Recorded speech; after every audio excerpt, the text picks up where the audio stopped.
A very good evening. Welcome to Championship Playoffs live here on LFS this Friday evening as we continue our semi-final first leg action. And tonight we're at the CBS Arena as Coventry City host Sunderland in their other semi-final. Last night we saw Sheffield United find a 3-goal advantage to take back to Bramall Lane on Monday night, beating Bristol City by 3-0 there at Ashton Gate last night. It was an unfortunate game in the end for Bristol City, who went down to 10 men in the first half. And in the end, Sheffield United's extra man advantage gave them those 2 late goals that gives them a great chance of heading through to the Championship Playoff Final. But it's not done yet. Bristol City are still very much feeling that if they can do it in the second leg, it would be some miracle. But it is not beyond the realms of possibility after what we've seen in previous seasons in the EFL playoffs. Tonight, as we watch 4th place Sunderland take on 5th place Coventry, but a Sunderland side that have lost 5 in a row. A Coventry side in very different form under Frank Lampard, and we'll see how they both fare against each other tonight. Let's have a look at the playoffs and the fixtures then over the next couple of nights. So last night we saw Bristol City fall to a 3-0 defeat to Sheffield United in that one at Ashton Gate. A red card for Rob Dickie for a professional last man foul.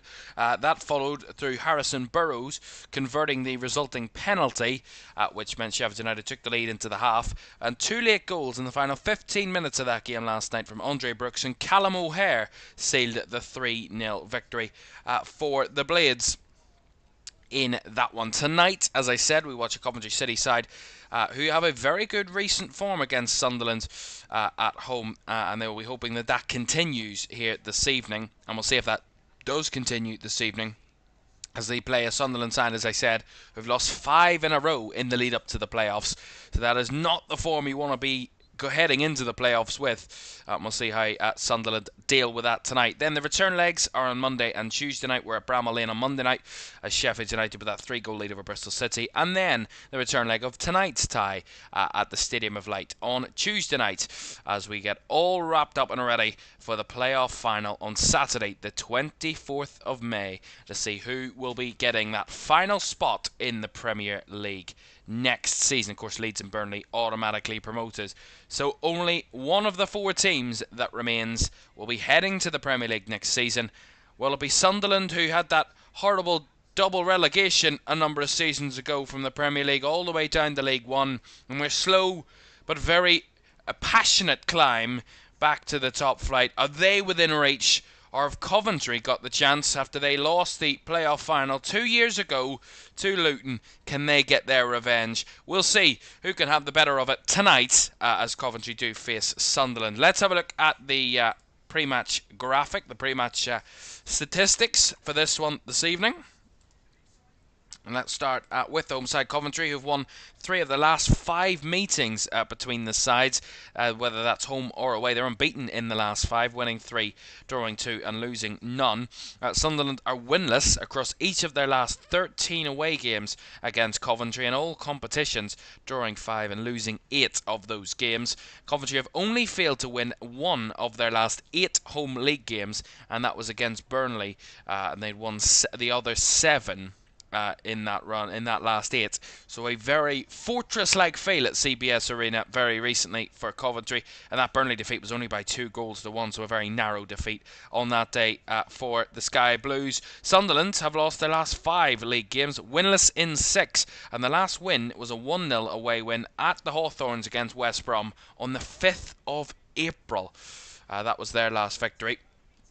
And the previous meetings at this season between the two sides, Sunderland and Coventry drew 2-2 at the Stadium of Light early in the campaign. But back here at the CBS Arena earlier in March, Coventry won by 3-0. A very convincing victory. They would certainly lap that one up tonight, the home crowd in here. It's a packed CBS Arena this evening, and we are all but ready for kickoff and our second semi-final first leg of the Championship Playoffs.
welcome back to Championship Playoffs Live here on LFS. This evening for this game on this Friday night as we kick off the weekend full of action here in LFS tonight with the Championship Playoffs Semi-Final first leg. Let's get the team news for this one then. This evening, starting with the home side, Coventry. And they start with Ben Wilson in goal. Milan Van Evik, Bobby Thomas, Liam Kitching and Jay De Silva are in defence. In midfield is Matt Grimes alongside captain Ben Sheaf with Jack Rodoni in the 10. On the right hand side is Tatsuhiro Sakamoto. On the left side is Brandon Thomas Asante. And leading the line for the Sky Blues tonight is Haji Wright. On the bench for the home side, Collins, Latabaudiere, Binks, Bidwell, Patterson, Allen, Mason Clark, Eccles and Ellis Sims. For the travelling Sunderland, 5 defeats in a row, 6 games without a win. They really would love something out of this one to take back to the Stadium of Light in 4 days' time. They start with Anthony Patterson in goal, Trey Hume, Dan Ballard, Luke O'Nien and Dennis Serkin in defence. In midfield is Dan Neal, the captain, Job Bellingham in midfield, Patrick Roberts out on the right-hand side, and Enzo Lefebvre on the left-hand side, with a front two of Eliezer Mayenda and Wilson Isidore. On the bench for Sunderland this evening, Moore, Mepham, Helde, Silt, Rigg, Brown, Samed, Jones and Watson. It's Coventry against Sunderland at the CBS Arena as two very attractive footballing sides take to the field here this evening, looking and vying for a Premier League place. It's not do or die tonight, but it is one performance that will certainly give them a boost if they can win it. And a draw for Sunderland wouldn't be too bad a result either. Kick-off at the CBS Arena is next.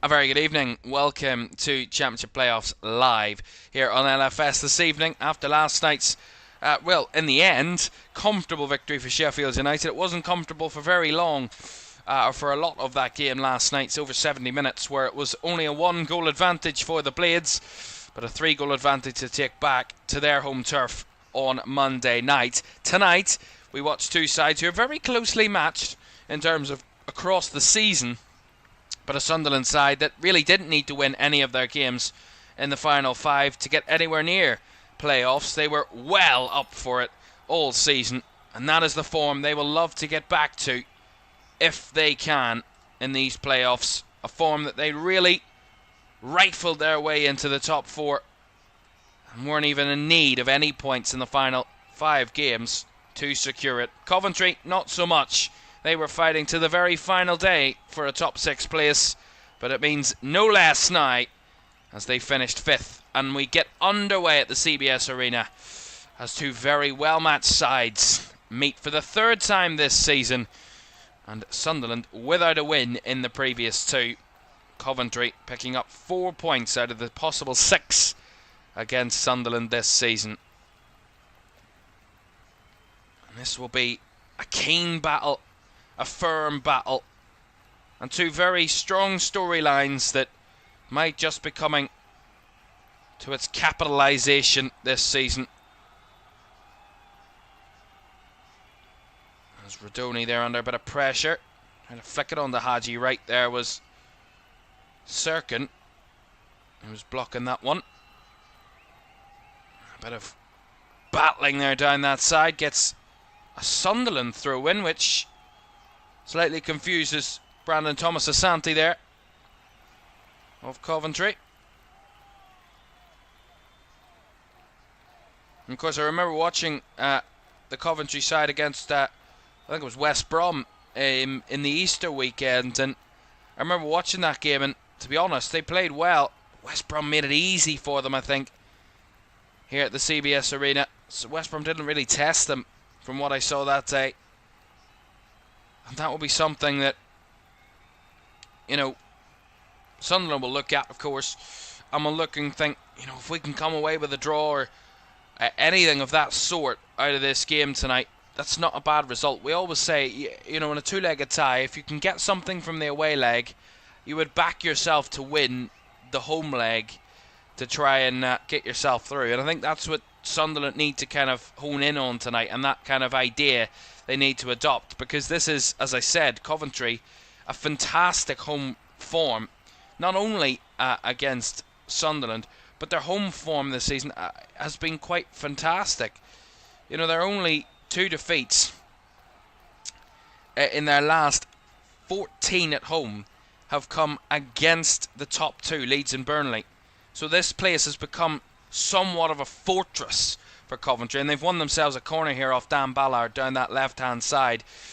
There is Radoni wins that corner, but only failing to win on 3 occasions in the last 14, 2 defeats and a single draw, which is quite fantastic run of form for Coventry.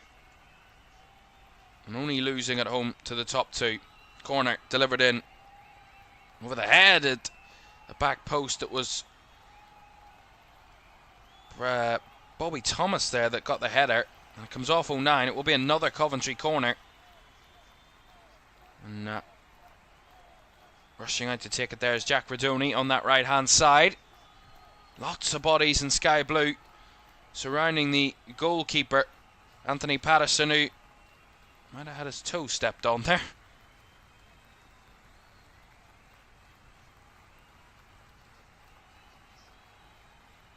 Might have got his toe stepped on there, Anthony Patterson. Will be a corner to Coventry. He's okay, like, there's nothing majorly wrong with Patterson there. Let's see what Jack Radoni can deliver here from this right hand side. Left-footed delivery across the near post and kind of chested away by Joe Bellingham there. Will be another corner.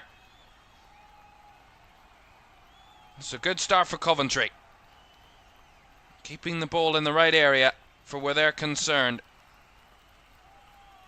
It's their 3rd corner already, only in the 4th minute. Another one for Radoni to deliver. His body's in the box. He whips it more this time. Gets it across and cleared away as it was headed back in towards the box. Patterson flaps at it. It's an empty net, but it's cleared off the line and cleared quite a distance. But for a split second there, gotta say it's a header cleared, and it's headed back into the box by a Coventry player, and it's Brandon Thomas Asante, I think, that's in there in the mix. It is. And my goodness, Anthony Patterson came flapping at the ball, got none of it, and in the end, that's a good clearance by Trey Hume, but my goodness, Coventry were close there. And just the second ball into the box kept the pressure on and just completely confused the whole Sunderland defence. Didn't know how to deal with the situation. Here's Radoni out in this right side. Back to Kitching. Cross now to Sheaf, back to Kitching, who will let it roll across to Bobby Thomas for Coventry. The home side certainly started the better of the 2 teams, coming the very closest. That off the line clearance from Trey Hume just a couple of minutes ago. And we talk so often about the form coming into the playoffs. You know, the last thing you want is to have such a damaging amount of lack of confidence coming into the playoffs. And, you know, 5 defeats in a row for Sunderland is, as I said previously, not the form you want to be heading into the playoffs against. And probably a lot of those games they probably should have been getting wins out of, never mind any sort of points. That's a poor clearance, a little combination there. Here's to Thomas Asante, lays it across. Radoni trying to get in towards the box, well closed out. That was again far from convincing defensively there from Sunderland. Defensively, I think it was their 2 centre backs that kind of headed one onto the other. It caused just real panic, and Brandon Thomas Asante was there to try and capitalise along with Jack Radoni, and in the end it was cleared away by Sunderland, but again not convincing. Well, as I was saying about Sunderland's recent form, that 5-game losing streak, they lost to home games against the likes of Swansea and QPR, in a sense, mid-table sides that they probably would have wanted and expected to pick up wins against. And then we talk about those defeats away. The defeat away at Bristol City was, of course, they were down to 10 men for that game and led that game, Sunderland, so I wouldn't give them too much stick for that. But, an Oxford side, tough away game, and probably it was the fact that they'd already qualified. They were already in the playoffs come that time, that maybe just took that edge off Sunderland and their play, in a sense, and just might have just took them just a couple of gears down from where they usually would be in the season, because it is very un-Sunderland like. Lost 5 in a row, had only lost 3 of their previous 15 games before that, and they were against Coventry, Leeds and Hull. So it is a very strange turn of form for Sunderland, as they get a free kick here. Enzo Lefebvre over it inside the centre circle, flick towards the box. It was Hume that was running in, and Hume just couldn't get the right connection on it, and it goes out for a goal kick to Coventry. Nice idea by Lefebvre, flicked it over the top. Hume broke away from his man, and we got a clean connection. It was a decent opportunity, but he just kind of sliced it with a left foot and couldn't quite get it into the box there, the right back there for Sunderland. It was a decent opportunity though.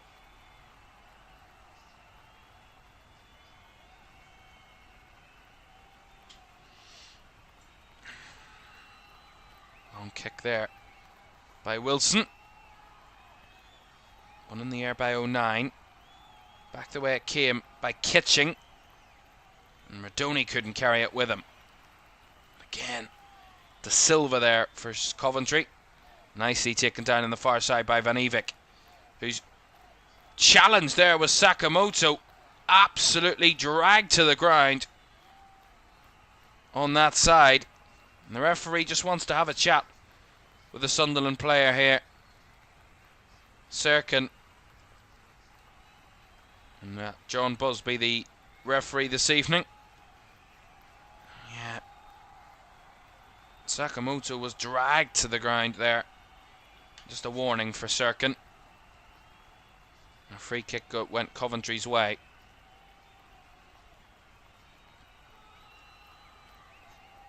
Here is Sheaf. Back to Kitching. Flicking it over the top, looking for Thomas Asante, but caught into the hands of Anthony Patterson.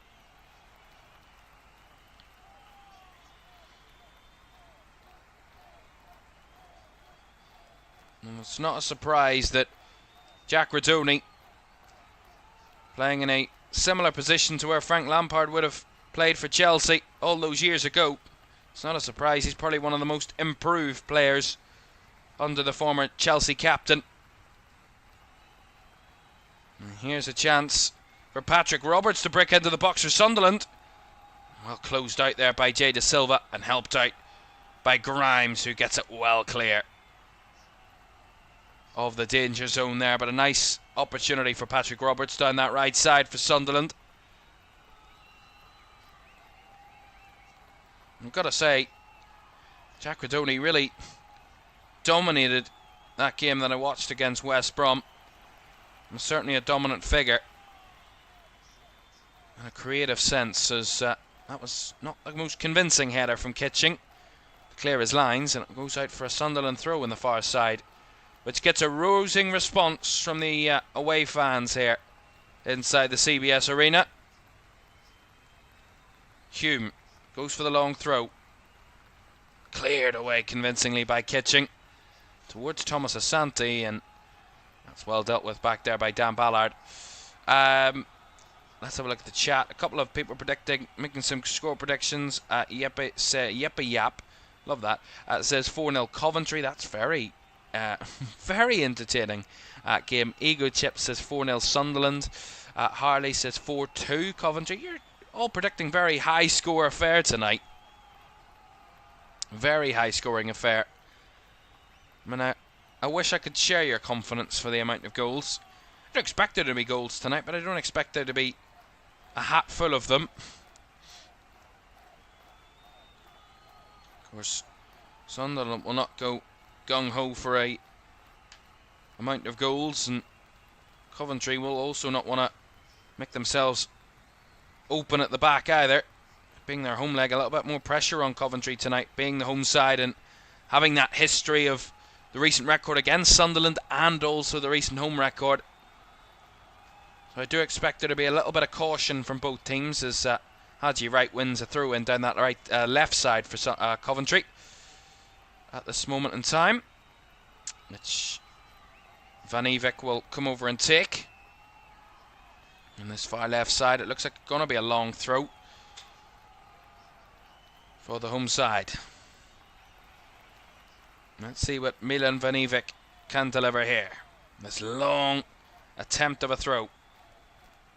And it comes and into the hands of Anthony Patterson, who watched it all the way and gathered it comfortably.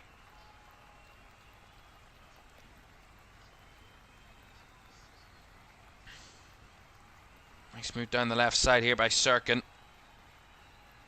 To Lefay. Inside to Bellingham. Now Ballard. Carry it through, but Hume couldn't keep a hold of the ball. And Coventry just able to recycle the possession at the back as they win it back. It's just a little bit of a heavy ball by Dan Ballard into the path of Trey Hume. And Hume just couldn't keep the possession in the more central area. Here's Kitching. Now to Thomas. Trying to squeeze it through the lines, but no one there in sky blue to pick it up.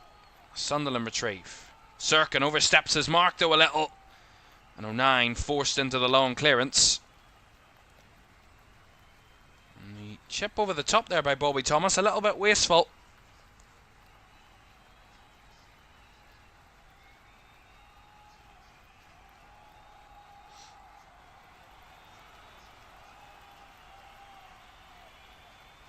Long clearance by Patterson for Sunderland.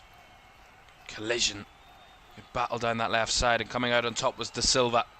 Trying to unleash Haji Wright down that side. Well cut out by Neil there. A good clearance.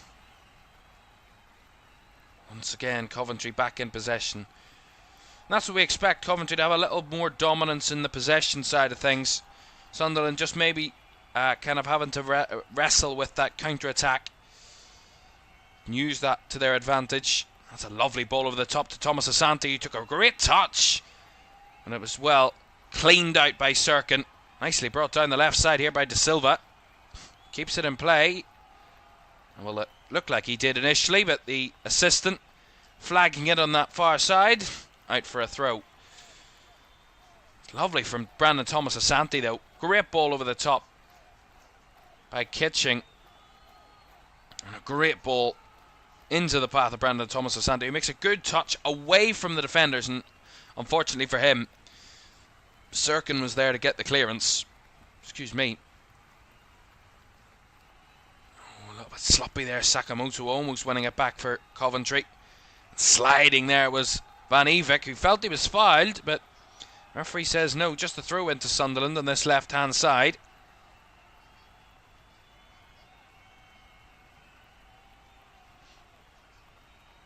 No registered shots as of yet. It's a tussle for possession.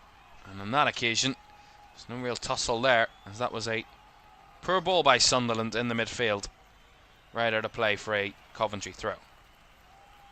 And Coventry so far have had dominance in the possession area of the field. 71% of the ball so far to Sunderland's 29%. So they're in a control of this game, are Coventry so far. Again, as I said, no real registered efforts on goal as of yet. 16 minutes gone. Here's Radoni. It's wide on the right side here. Gets it back to Thomas. Radoni again. Now across to Kitching.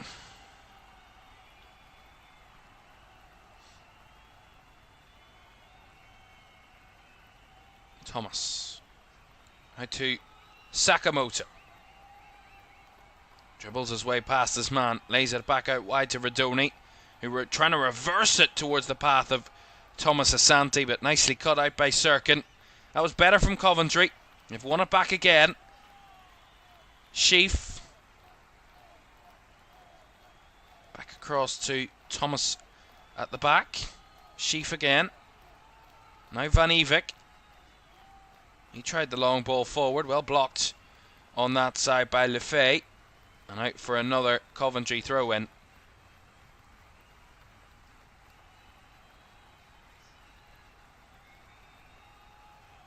Taken quickly by Van Evik.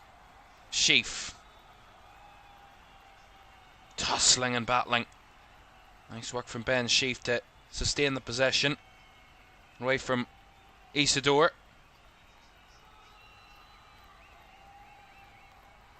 Van Evik. Out wide to Sakamoto.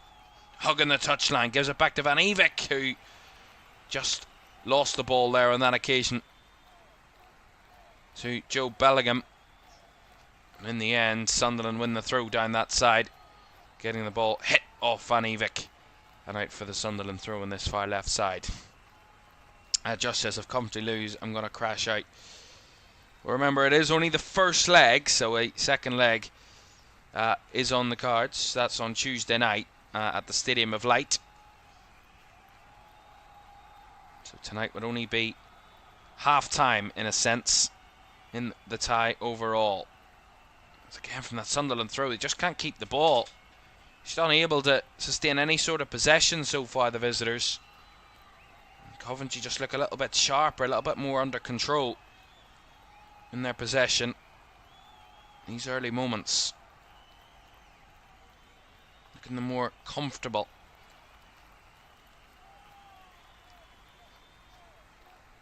Grimes down the right hand side to Van Evik.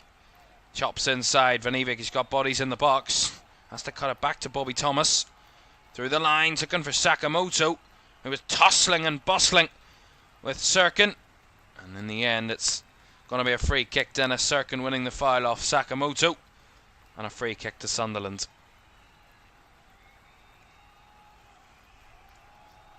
Yeah, nice idea.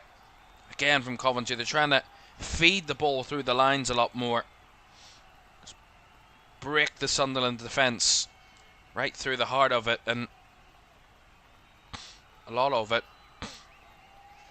kind of most of it, going in the right direction, just not quite finding their targets on that occasion. And Sakamoto just out-muscled by Dennis Serkin on that occasion.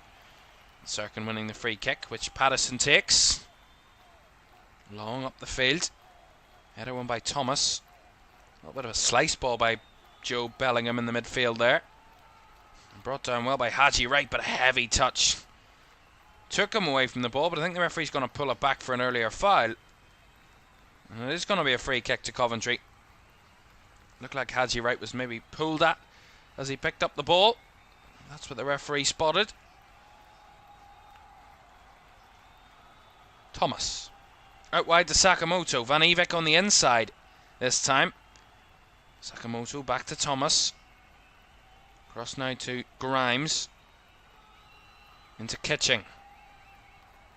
Matt Grimes again.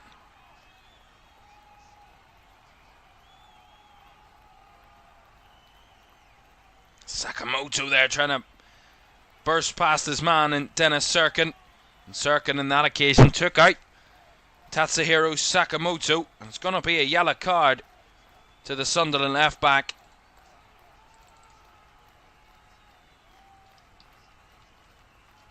Let's see it again. Yeah, Sakamoto, the ball was well gone. It's just a late challenge by Serkin. It's going to be a yellow. Nothing more. It's a good decision by the referee to give a yellow. And now a free kick to Coventry in this wide right position. Right on the touchline. It's nicely won by Tatsuhiro Sakamoto. Grimes is the one that will take the free kick. 21.5 minutes gone. Coventry 0, Sunderland 0. Grimes over this set piece. Far on the right side. Bodies in the box. Left footed delivery. Whipped on. Headed away at the near post by Sirkin. And that's not well defended and kept in play, as it will be another throw into Coventry. Sorry, it was Neil that got the clearance there. Dan Neil, the captain for Sunderland. Ultimately, it will still be a throw into Coventry down this right side. I think Van Evik's going to go for this long one again. That's what it looks like.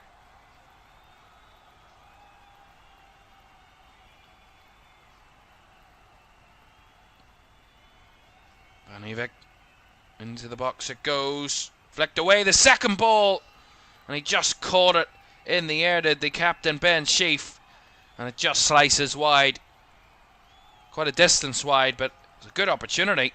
Again, the header was a commanding one defensively from Dan Ballard, but what it does, it comes right out to Sheaf, who isn't marked in the box, and he just kind of slices it, and it goes wide, but gets that cleanly there, Sheaf. That could be a very good opportunity for Coventry there.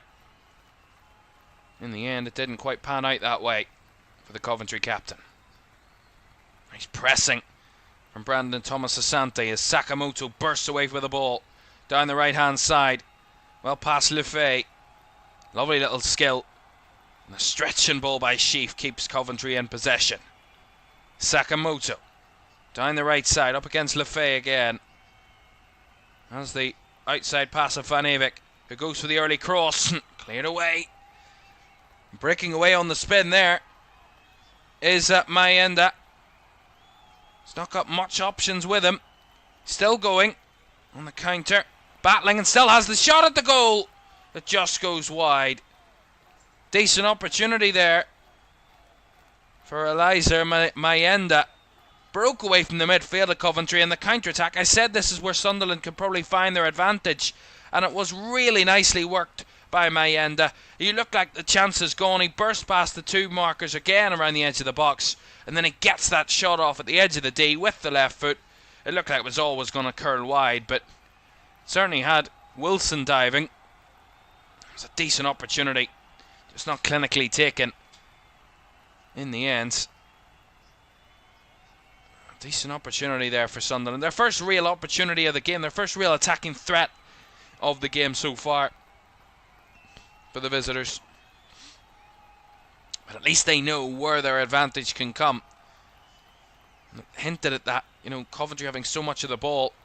It just felt like Sunderland, if they were going to get forward, it's that counter-attacking threat that they can use to their advantage, especially with the dominance of possession for Coventry.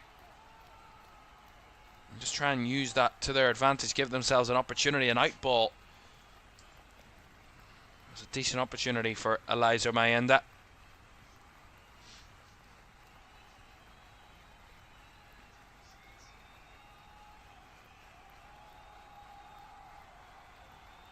Grimes.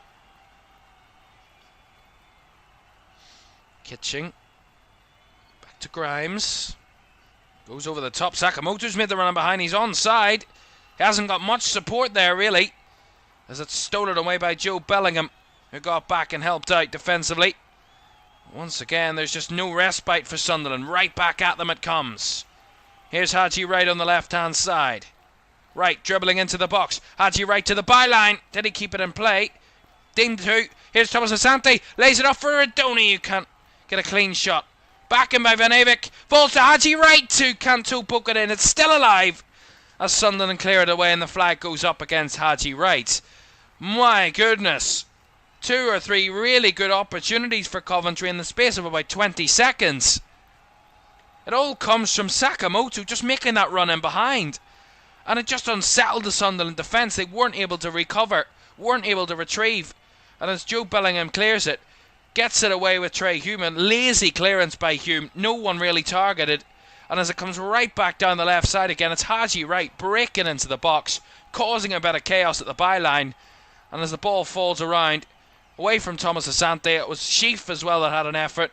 And Van Evik's delivery right round the back for Haji Wright again, who was offside this time. But a few chaotic moments there for Sunderland defensively, and some promising attacking moments for Coventry. Although here comes Sunderland. Sirkin Chops onto his right foot, back onto his left against Sakamoto. Circling to the byline. Well blocked by Tatsuhiro Sakamoto. Well, will be a Sunderland corner. It's a good response, that, from Sunderland. That was nice work from Dennis Cirkin there. Winning the corner. And their first of the game for Sunderland. A chance for them to get some bodies up the field, which they've barely been able to do so far. The way Coventry have been battling, dominating. Corner here in the left side. Right footed delivery towards the back post. Up in the air it went. Coventry didn't cleanly clear it, but they won the header. And that's well cleared of danger there by De Silva. Nicely won back by Unai. Lefay, Cirkin, into the box it comes. Trying to chop back. It's a bit of a battle, but Matt Grimes has it under control. Under control indeed from Grimes there. It was Dan Neil that made the late run into the box there for Sunderland.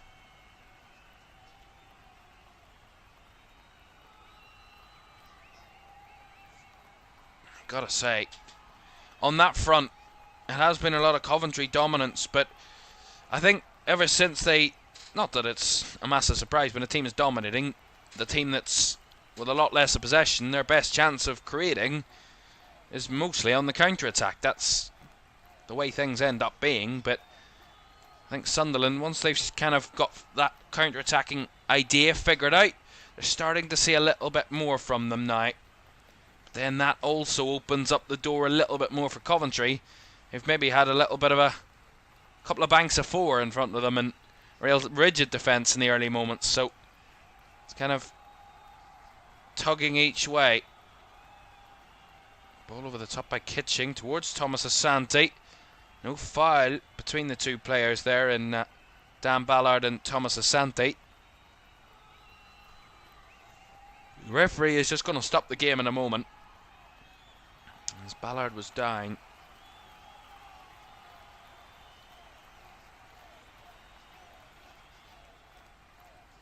Yeah, Thomas Asante, he does kind of overcommit a little bit to win the ball, and Ballard just gets shoved to the ground and then kind of just landed right on top of him there, Thomas Asante, and I think he landed awkwardly there, Ballard. He is back to his feet though, but a little bit awkward of a landing. He's a little bit uncomfortable there with his left shoulder a little bit, Ballard. You see this chance for Sakamoto again. Dragged at the edge of the box by Luke O'Nien, but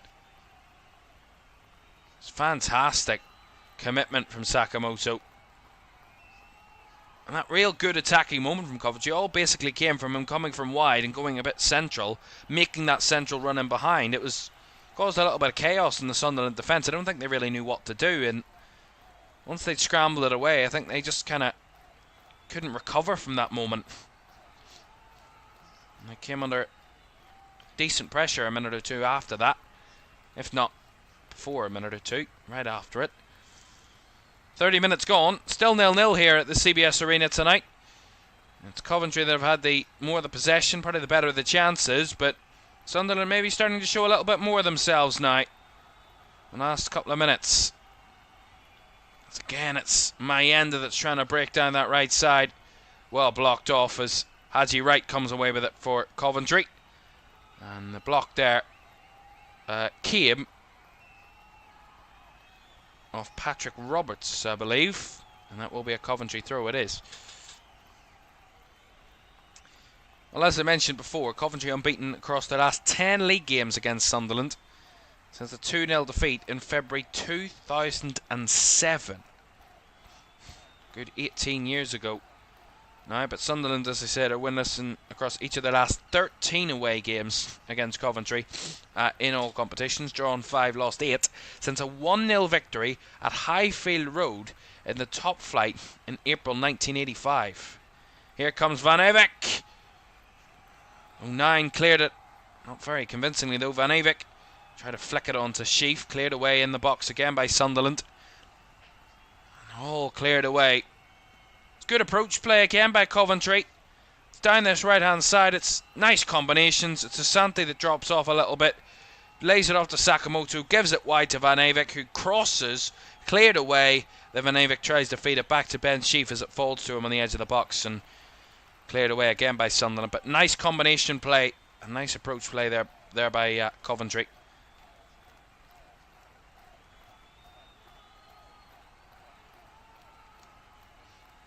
As I was saying, in April 1985 was the last time Sunderland beat Coventry in any competition away from home. 1985, 40 years ago.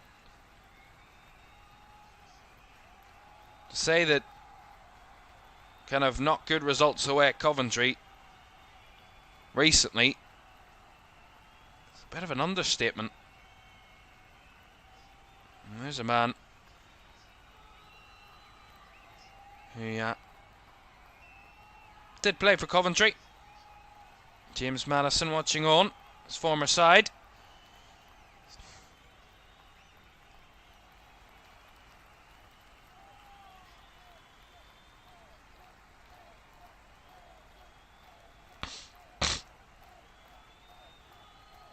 Here is a chance for Lefay over the top. Felt he was fouled as he entered the box, but not really going to get anything out of that. It's a long ball down the right hand side from Hume, I believe it is, over the top, and Lefay makes the run in behind. It's Van Avik on the cover, and Lefay just kind of falls, loses his balance. There's not much of a touch in there from Van Avik, and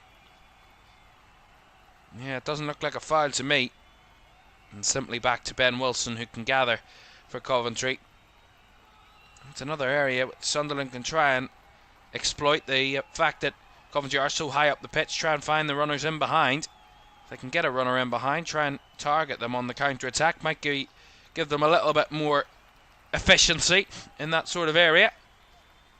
As Van Avik will get another throw in here down the right side. For Coventry here then.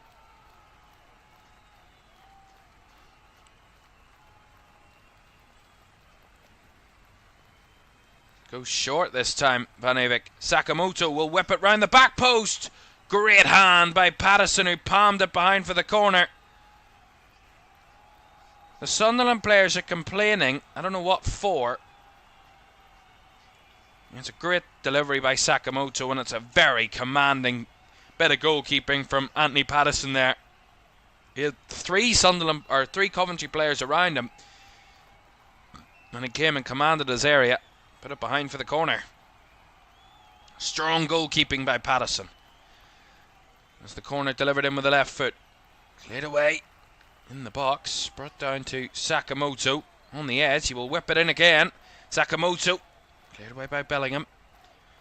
Brought down by Sheaf. And Radoni with a cut back. Couldn't kind of find any teammate tonight. They're trying to break away Sunderland. But Sheaf there, battling and tussling.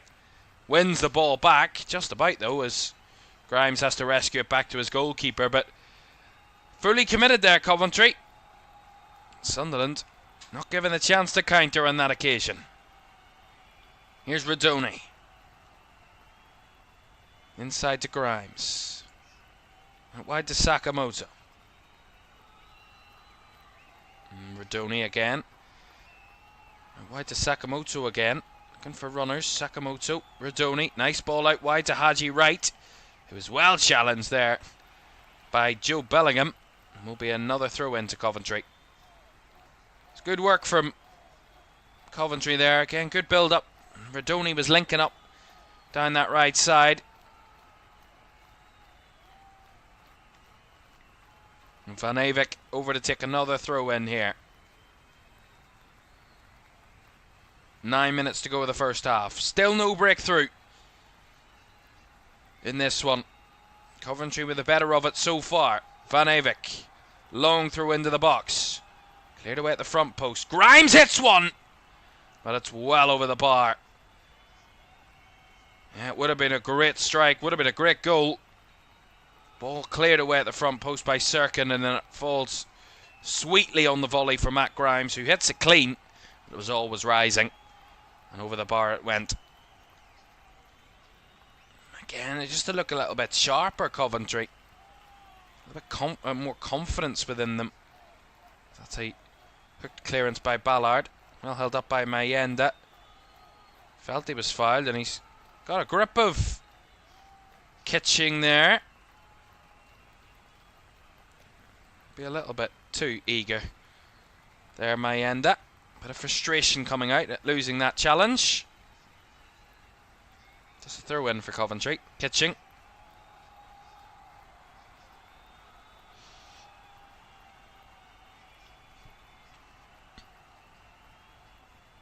Thomas. Van Avik. Right into the path there of Lefay. And Isidore trying to lift it over the top, but Jay De Silva did well and blocked off the opportunity for Patrick Roberts to get forward, and De Silva does well, wins the throw in down that left hand side. Great bit of play from Jay De Silva there.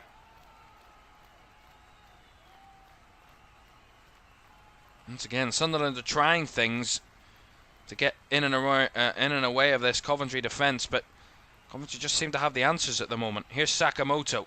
Chops inside. Looking for another early cross. Cleared away. Again, instantly won back by Coventry. With Sheaf and Grimes there. Here's Sakamoto. Inside to Van Avik. Confident build-up from Coventry here. Grimes. Lifts it out to the space for Sakamoto. Still hugging the touchline. Went to angle for the cross. Van Avik does deliver. And the header cleared. And behind for a Coventry corner. Patient in their build-up. That's what's key from Coventry's point of view. Sunderland dropping deeper. Sunderland dropping into their own box. But what Coventry are doing is waiting for the right moment. Not forcing the issue. Being patient in their build-up. Waiting for the right opportunity. And they've got a corner here on this right-hand side. Ending the half as like they are the dominant force at the moment. As Radoni will take this corner. Not just yet though. As the referee has one or two words to say before the corner will be taken. There's a little pushing and shoving in there, that's why. Kitching right and can't see the other players. Sheaf as Radoni delivers round the back post. And there's going to be a free kick anyway for a Coventry player that went to ground. Or a, sorry, Sunderland player that went to ground, who was fouled in the box by a Coventry player. See it again. Yeah, it was Luke O'Nien that was challenged, and he was just kind of shoved out of the way, and it was certainly a foul. You're not going to get away with those types of moments. Patterson gets a long clearance. Excuse me. Coventry a little bit sloppy there with De Silva. Here's Mayenda. Finding it through to Lefay, but he's going to get the free kick. He is. Matt Grimes can't believe it, really. That was nicely won by Enzo Lefay. See it again. It was good work by Mayenda. Battling off. Then Lefay tried to chop away from Kitching. And it was Grimes that ended up getting the catch on Lefay. Comes right through him. It is a foul.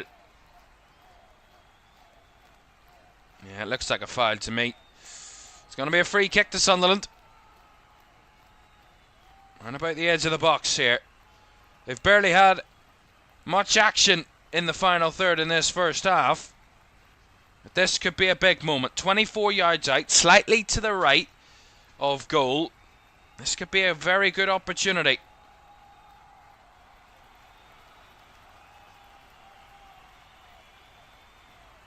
Little roll. It's fallen for Trey Hume, whose shot was well charged down. Kept alive though. And Coventry trying to fend their box, and they really don't need much work to do that, because it's going to be a goal kick. Sunderland a little bit sloppy there.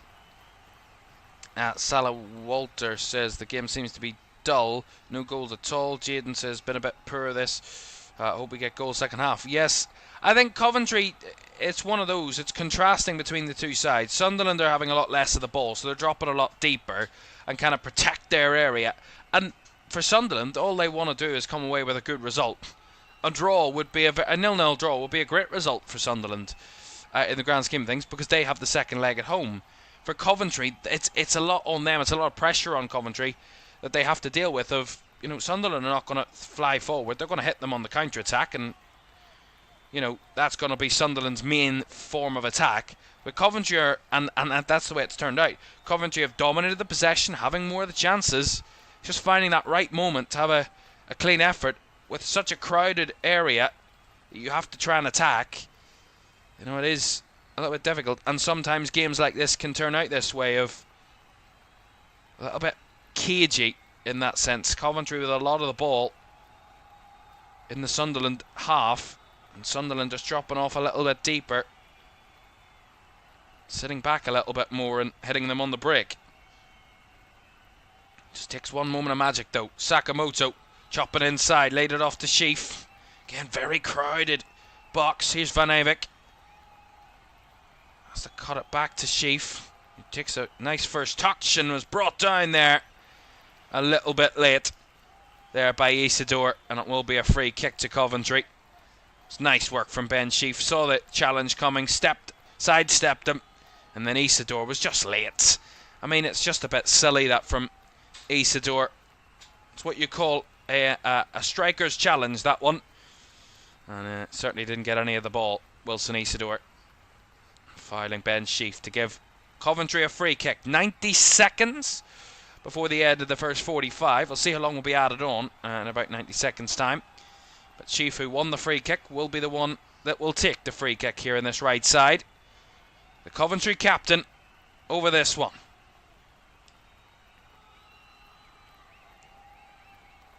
Whistle goes. Sheaf, arm in the air, right-footed delivery. Flicked on. Oh, well over the bar from Haji right there.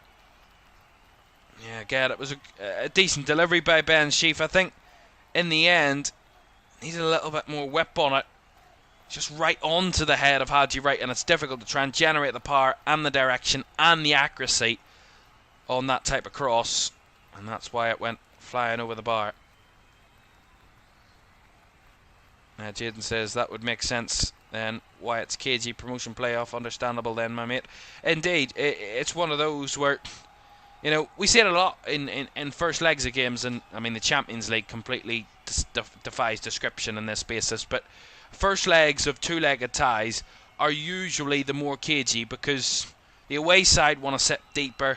They've got the second leg at home. They're going to kind of try and rescue a draw, get something out of the game to take back home, and the home side are going to have the pressure of trying to win the game, be on top, have the better chances, and sometimes it's a little more difficult to do that when there's one team dominating and one team wanting to set off. That kind of a game can go one of two ways. It can either be a free-flowing game where the defending team can absolutely get trounced by the dominance of the attacking team, or it can end up like this, where it's a very cagey affair and neither side really kind of, in the end, having any clear-cut chances in front of goal. I mean, we've had one shot on target this evening. So, yeah, that's the way some of these games can go. And I mean, as I was saying last night, I saw the two first legs of the semi-finals last year. I did them last year, and they were back-to-back. They were back-to-back on the same day, right after one another, and I got back-to-back 0-0 draws in those first legs. So it's something that we kind of see in the first legs of the semi-finals, that they are a little bit more cagey than the second legs. So what I'm trying to tell you is, if you think tonight is a little bit quiet, do join us on Monday and Tuesday night, because I think we're guaranteed some good games on Monday and Tuesday night for those ones. There's the half-time whistle. Just a one added minute at the end of the first half there, and that has already elapsed. So it is half-time at the CBS Arena. 45 minutes down, and Sunderland, to their desired result, are halfway there. But it's Coventry on top. It's Coventry with the better of the chances, But we're deadlocked at half-time at the CBS Arena. Coventry 0, Sunderland 0. We'll analyse that first half and look back to last night's game and what that can mean for a possible final at Wembley on the 24th of May. But do stay with us. We'll be back in a couple of minutes.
Welcome back to Championship Playoffs Live. Half-time at the CBS Arena.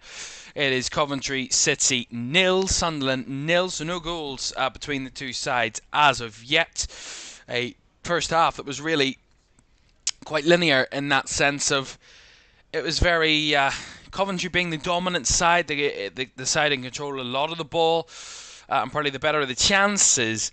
But for Sunderland, it was a lot of counter-attacking, hitting on the break, and hoping for those transition moments, basically, where they were going to try and find their output and their outlet, really, in that first half. And it was one of those where you see it so often, and I was talking about this just before half-time as well, with the chat as well.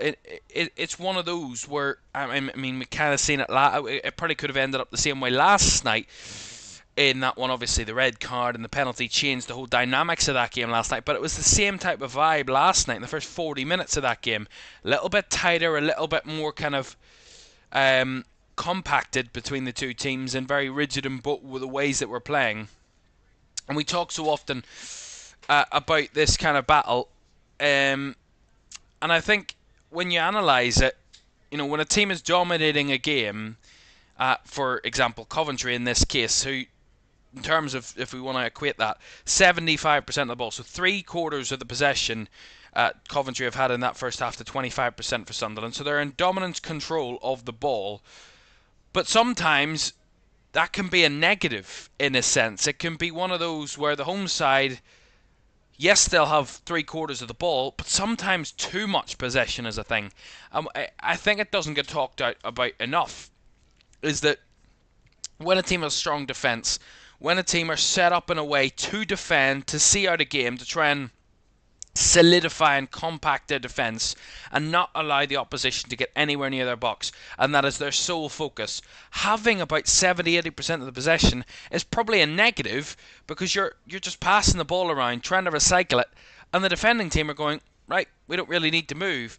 It's whenever there's a little bit more transition, when there's a little bit more movement between the two boxes, that then the team with a little bit more dominance has the space in behind, and the spaces start to open up. But when they have 70-80% of the ball, and a lot of it's in the defending team's half, the defensive side, in Sunderland in this case, can just sit in, can just go, just shuffle across to this side, shuffle back across, try and block the centre, and wait for them to create something. That's why we've seen a lot of crosses from Coventry in that first half. They're trying to find something into the box. They're trying to break something.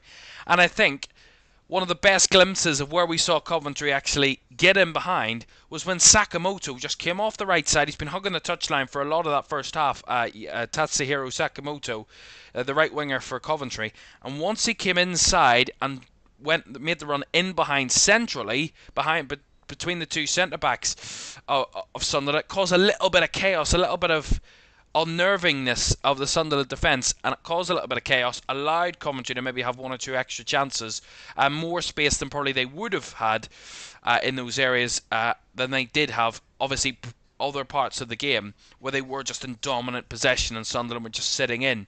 So I do think, you know, we talk so often about, oh yeah, you have to have a lot of the ball. It's great to have a lot of the ball. It's great to dominate games. Great to be on top, and great to kind of suffocate your opposition. But when the opposition's main focus is to basically follow that path of sitting into their own half, not looking to completely fly out of the blocks or kind of get forward very often, their sole focus tonight for Sunderland is try and get a good result out of this. Try and get a draw out of this away leg and take them back to the Stadium of Light and nick it there, win it there, be the dominant side there, and put the pressure on Coventry for the second leg to try and have to win away from home. That's Sunderland's game plan tonight. And you can see that from the way they've played in that first half.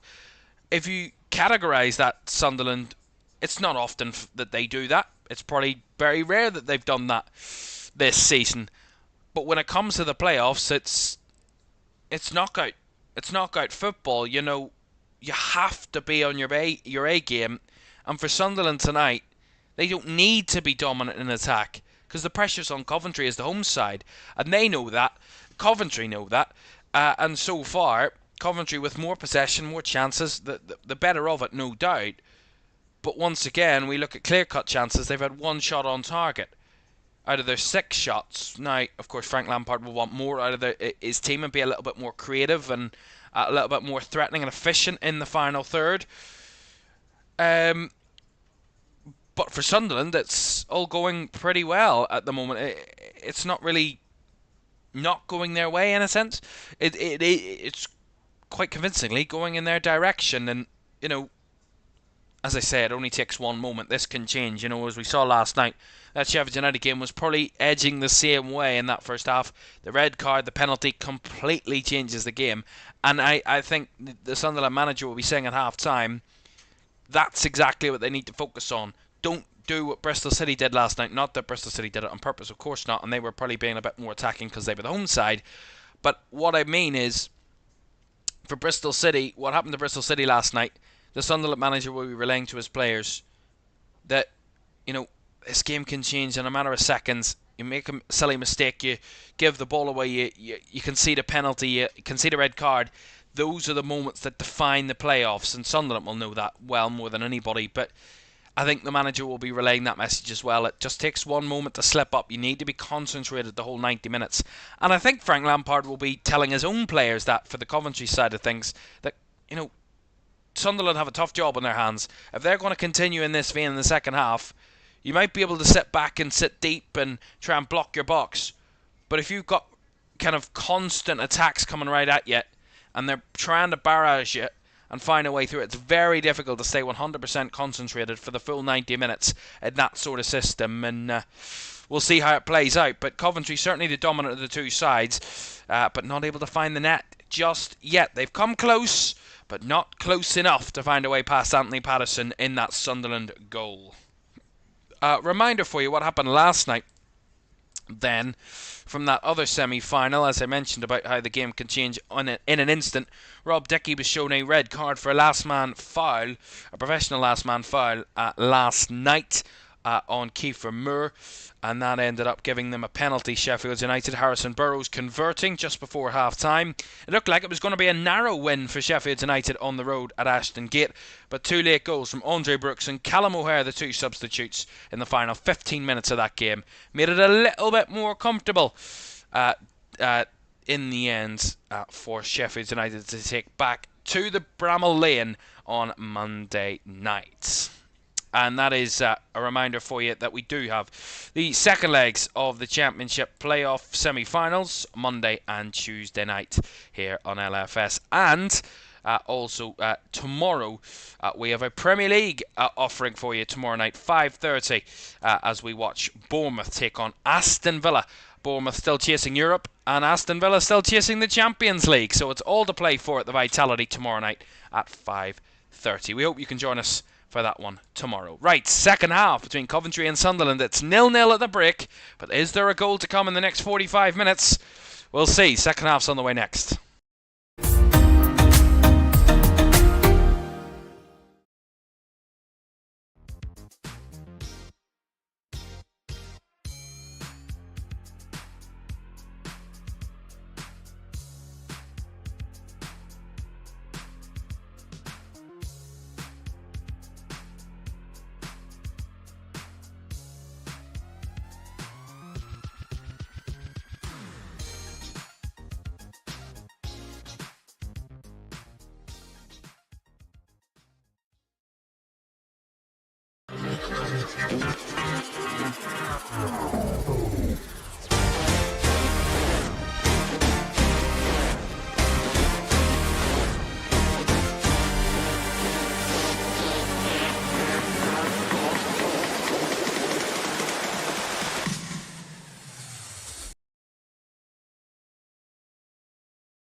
Welcome back to Championship Playoffs Live here this Friday evening on LFS. It's Coventry 0, Sunderland 0 at the half. Coventry with the dominance of possession and chances in the first half, but Sunderland able to have that stubborn defence in the way of the Sky Blues and holding them at the moment to a draw in this first leg. But we'll see what we can offer you in the second half. Hopefully we get some goals.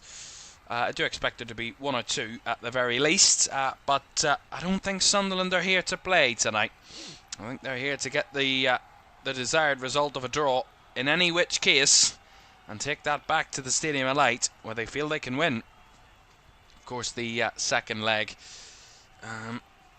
never like to watch a 0-0 draw, but I like an exciting 0-0. You see them a couple of times. They're not very often, but gotta say I don't see that many 0-0 draws. The worst 0-0 draw I saw this season was that Manchester Derby 0-0 draw. That was absolutely dreadful. There was no quality whatsoever on show that day from either team. It was absolutely dreadful. But not every 0-0 draw is a boring game. But of course, that's what the game's all about. Finding the back of the net. And so far, it seems like only one side are really going all out for that. And that's the home side. But not able to find it just yet. What has the next 45 minutes got in store? As we are ready to get back underway. Coventry kicking from right to left. Sunderland left to right in this second half. No changes at half-time that I am aware of or able to tell you about at the moment. It doesn't look like there's any changes at half-time. And as we get back underway at the CBS Arena this evening. Excuse me, Jesus. What a big inhale there, my goodness. Don't forget to like, subscribe and turn on post notifications if you haven't done so already. That would be greatly appreciated. If you could do that for us this evening, that's greatly appreciated. Thank you very much indeed for joining us for this one tonight. Great to have you all with us.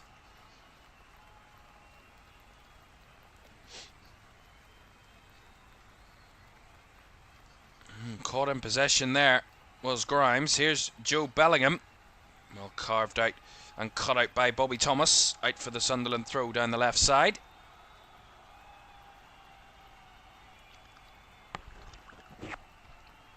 What sort of message would Frank Lampard have given to his players at half-time?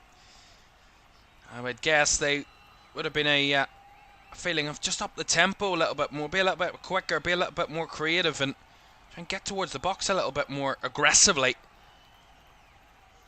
Despite dominating the ball, they weren't aggressive enough in that first half, Coventry. Definitely weren't efficient enough. Sunderland's kind of standoffish approach, well, certainly worked in that first 45 minutes. Sakamoto has to turn back the way.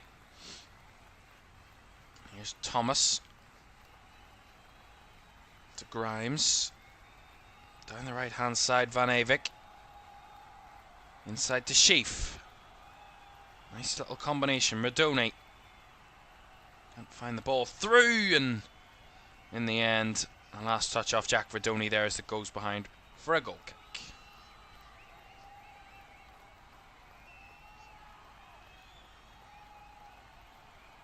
Well, I saw a stat at half-time. The average possession of both sides over the season. Coventry's average possession this season is 55%. Sunderland's is 49%. That first half, it was 75% to Coventry, 25% Sunderland. So both sides, maybe a little bit kind of different to what they would normally see and normally have in terms of possession on the season average for them this season. Coventry, the dominant force. Controlling side in that first half. Here's Wilson. Gonna find it over the top. Headed down by Haji Wright. Again, couldn't keep it anywhere there, Sunderland, as they try to break it apart. Here's Radoni. Spins away from Neil. Grimes to Silva, cross. A little bit loose on the ball across, but De Silva does well, battling to win it back off Roberts. De Silva still going towards the box. Jay De Silva with the ball. A little bit deflection, and Sunderland can slam it clear. Not very far though, that's better from Coventry. Sustaining the possession and the pressure on the Sunderland defence. Here's De Silva. Goes for the early cross, and the header from Thomas Asante is over the bar. A little bit better though from Coventry. Didn't really see much of Jay De Silva down that left hand side crossing in the first half, and it was nice work there. Got the ball wide, delivered it in, had the height on it, and Brandon and Thomas Asante Kim diving in. And the header was just looped over the bar. Much better from Coventry, that.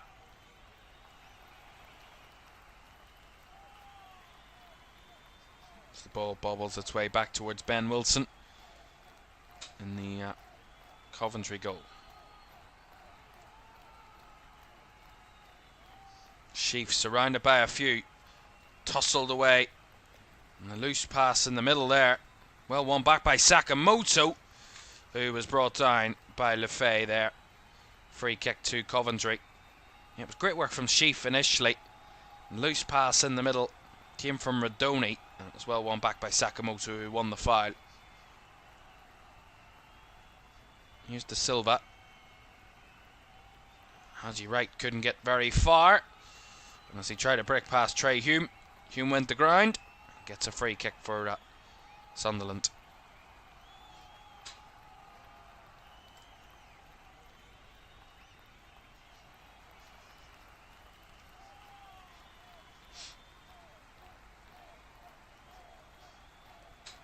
Just looking to see if there's any issues there. Just disconnect on my screen. It just disconnected me from the chat. I was wondering if there was any issues, but there seemingly none at the moment.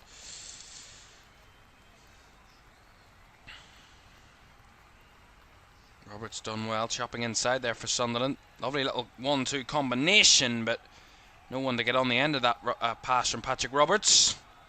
Well cleared away by Coventry.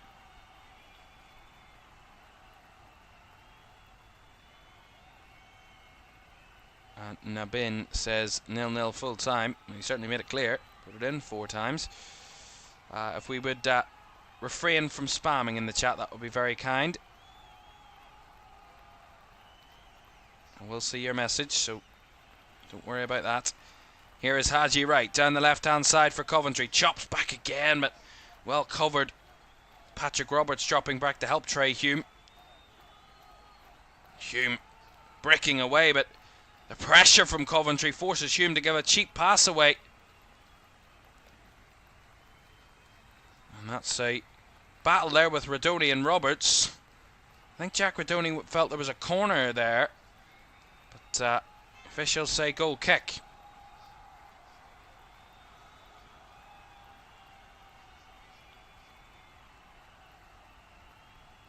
See it again. It did look like it came off Patrick Roberts last there.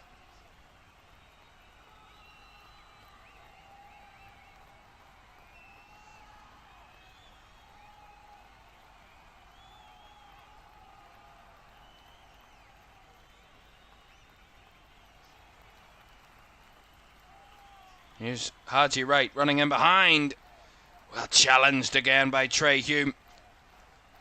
It's a great challenge. Will be a corner though to Coventry. But again, it's that good work down the left hand side. It's Jay De Silva. And he spots the run of Haji Wright in behind Trey Hume. And Wright couldn't really get towards the box. Hume did very well on the cover. Initially losing his man, but winning the challenge. Putting it out for the corner. On this left-hand side, it's Grimes that will take the corner. He just was delivering it. Bobby Thomas went to ground. The referee's just going to stop and have a chat with the players at the moment. It was Luke O'Nien and Bobby Thomas involved. Let's see it again. I mean, there's a little push, but yeah, there's nothing in that. Another corner. Grimes to deliver again. Outswinger. Flicked away, I think, by the Coventry players. The shot from Sakamoto. Looking for the absolute headline maker, but yeah, the only headlines that was making that it was heading into the stands. It's a goal kick. Again, I think they've started the second half well here, Coventry. Come out again with the same vibe, a little bit more dominance on the ball, but a little bit quicker. A little bit more incisive with their play, Coventry. Not very much kind of backwards and sidewards. It's more, a little bit more incisive, a little bit more kind of forward thinking in their passing, Coventry, and just applying that little of extra pressure on Sunderland defensively. Here's Ballard. wide to Hume. Inside to Mayenda, who tried to break away from his man, but run out of room. Didn't have much of the pitch to try and negotiate the space there. Mayenda. And Coventry again just retrieved the ball. Sakamoto. To Bobby Thomas. Across to Grimes. Sorry, I have an itchy nose. Grimes. Not much movement in front. Thomas. Trying to dribble down the right side and try to force the ball towards Thomas Asante. And Mayenda's broke away here on the loose ball. Was brought down a little bit late by the captain there, Ben Sheaf. And that's going to get him a yellow card. Yes, it is. Good hold up by Mayenda. And then Mayenda just shows Sheaf a little bit of the ball. Might know what he's doing there. And Sheaf thought he could win it. He got the man. None of the ball. It's a yellow card. And a free kick for Sunderland inside the Coventry half.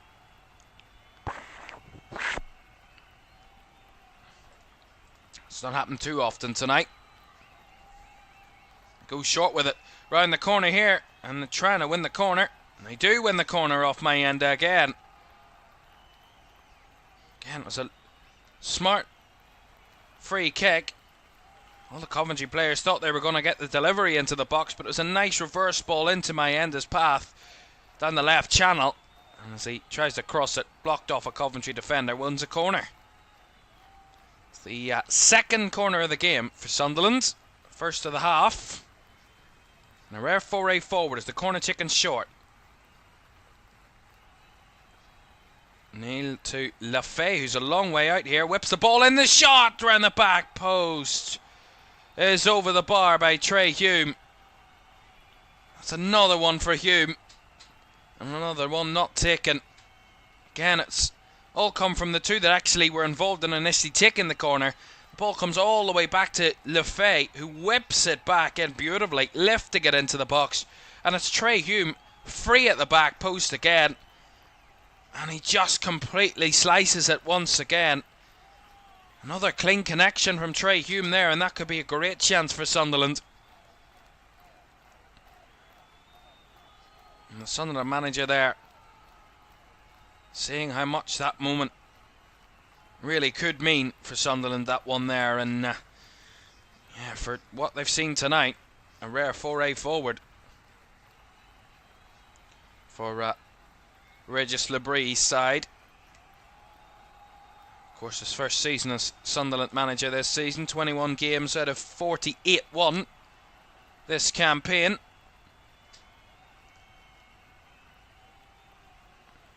Only previous management job was at Lorient in France. Long throw again there by Van Avik. Well cleared away. Here's De Silva. Back out wide to Van Avik. Here's Sakamoto. Very deep. Finding it into Jay De Silva again, who will lift it towards the box. Thomas Asante battling. Ball falls for Van Avik, but the foul is going to go against Brandon Thomas Asante here for a pull on the Sunderland player. You see it again, it's De Silva's loop ball into the box. Thomas Asante dragging down Dennis Serkin. Yeah, it's definitely a foul. Just impeding the opponent. It's a certain foul.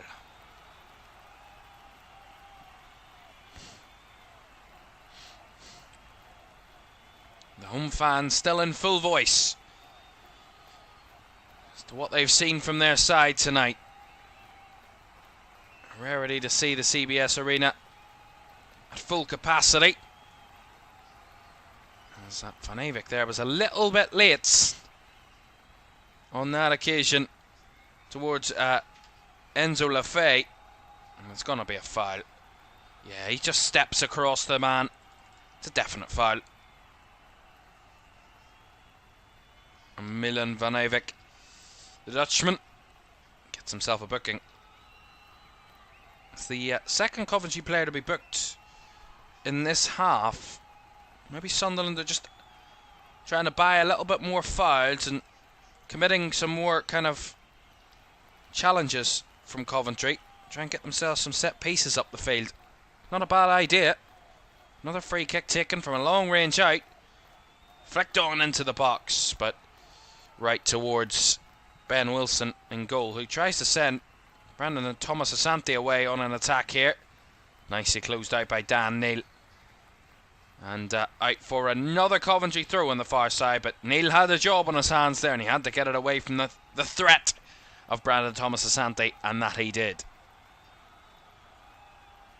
As we are just seconds away from hitting the hour mark inside the CBS Arena. Lovely switch ball out to De Silva here.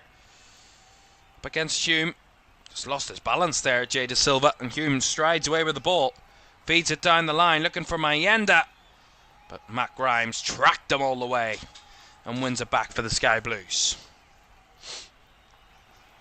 As here's Jay De Silva again down this left side.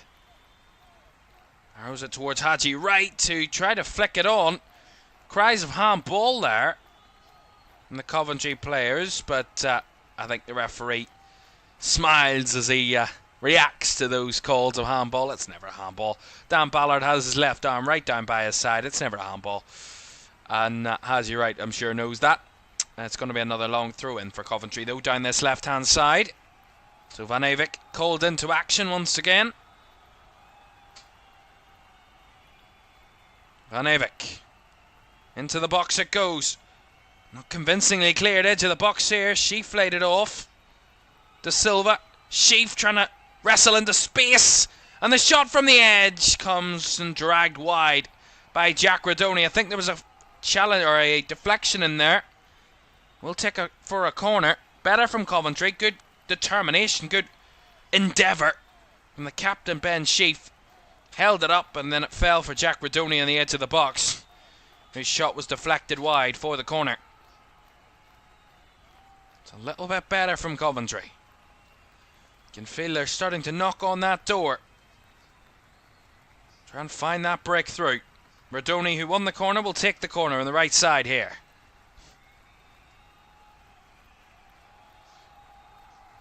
Lots of bodies in and around that 6-yard box. Radoni to deliver.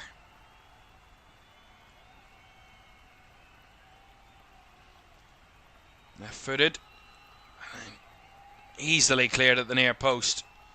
No real threat on that corner delivery whatsoever. Oh, and that's a loose ball from the back there from Sakamoto.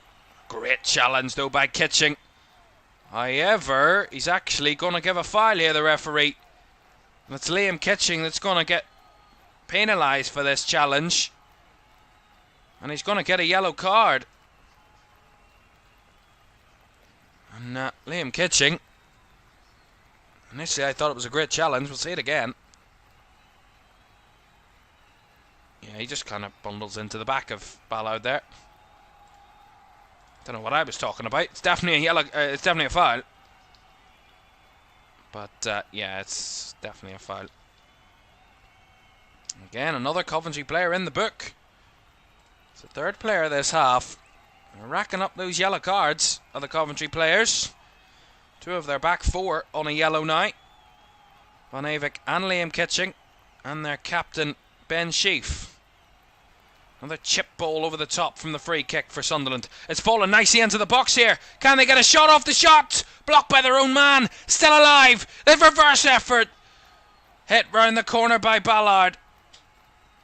I think it was Bellingham that had the first shot. We'll see this again. Chip ball over the top. Not a great defensive clearance from Jay De Silva. Brought down from Hume. Into the box it went. It was Bellingham that had the shot blocked by Ballard. And then Ballard gets the ball, spins, has the shot. And that deflects behind for a corner to Sunderland. They're taking it short. Whipped in. Flicked away by the Coventry defence. It's a little more end-to-end. Sunderland having a little more of an attacking threat in this second half. The ball swings wide. Nicely taken down. Into the box. Bellingham not going to get the foul on that occasion. And the challenge there from Isidore was a little late on Van Avik. And Van Avik is not going to get a foul. It's just going to be a throw into Sunderland. As Van Avik had the last touch there. See this again. Lovely ball into the box. Bellingham took it away from Van Avik. Was he bundled over? Was that a penalty?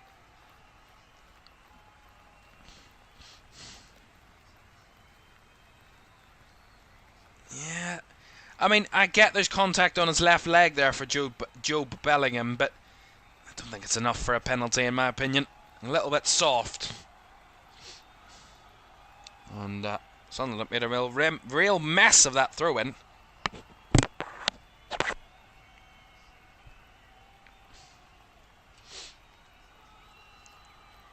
Again, there is that little extra threat from Sunderland. What I'm gathering they're trying to do is win those free kicks up the field in the Coventry half and try and build off those set pieces. Try and win another set piece. Try and win a corner. Try and win a good aerial duel in the box.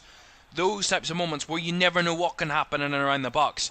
I think that's what Sunderland are trying to target. Those long-range efforts from the free kicks. Just trying to unsettle Coventry in those set-piece situations. And De Silva does well there. Slip from Haji Wright. Breaks down that Coventry attack. And a little bit of room down this right side here for Sunderland. Here's Roberts driving inside. Patrick Roberts with a through ball. My goodness. Maybe got a bit excited. He hasn't been able to unleash his pace all night, Patrick Roberts. And he tried to unleash it to Wilson Isidore there, but he put far too much behind it. Well behind for a goal kick.